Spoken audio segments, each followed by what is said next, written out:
পার্বত্য চট্টগ্রামে উপজাতি কর্তৃক উপজাতি ধর্ষণের ঘটনা ক্রমশ বেড়েই চলেছে, যা পাহাড়ে উদ্বেগের কারণ হয়ে দাঁড়িয়েছে।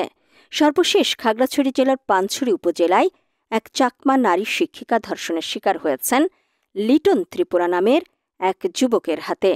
২৬ অক্টোবর থানায় এসে নিজ মুখে সেই লোমহর্ষক ঘটনার বর্ণনা দেন ওই চাকমা শিক্ষিকা।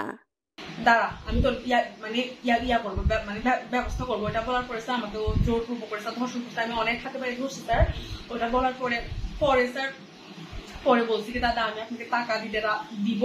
আমাকে বলে গেছেন এখন দেওয়া লাগবে নগদ ১০,০০০ টাকা। ১০,০০০ টাকা দিলে আমি ছেড়ে দিব। ওটা বলছে। আমি বলছি হচ্ছে স্যার আমার তো ইয়াতে টাকা নাই, ক্যাশ টাকা নাই, আমি আপনাকে বিকাশ করে দেবো, আপনার নাম্বারটা আমাকে রাখেন, আমাকে দেন।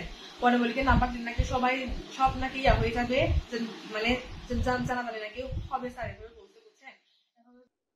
জানা গেছে ২৩ অক্টোবর রাত ৮:৩০টার দিকে এই ঘটনা ঘটে।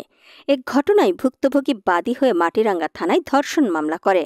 মামলার এজাহার সূত্রে জানা যায় ২৩ অক্টোবর রাত ৮টার দিকে স্কুল শিক্ষিকা তার বন্ধুকে নিয়ে খাগড়াছড়ি জেলা শহর থেকে ৬ কিলোমিটার দূরে আলুটিলা বেড়াতে যায়।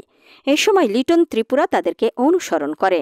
আলুটিলার তারেং এলাকায় পৌঁছানোর পর মোটরসাইকেল যোগে লিটন তাদের পথ রোধ করে অস্ত্রের ভয় দেখিয়ে ওই শিক্ষিকাকে তুলে নিয়ে গিয়ে ধর্ষণ করে।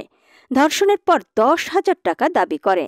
পরে ভুক্তভোগীর বন্ধু স্থানীয় সেনা ক্যাম্পে খবর দিলে সেনাবাহিনী ও স্থানীয়রা লিটন ত্রিপুরাকে গ্রেফতার করে।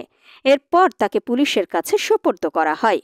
বিষয়টি নিশ্চিত করে মাটিরাঙ্গা থানার ভারপ্রাপ্ত কর্মকর্তা মোহাম্মদ তৌফিকুল ইসলাম বলেন, ধর্ষণের অভিযোগে লিটন ত্রিপুরাকে গ্রেফতার করা হয়।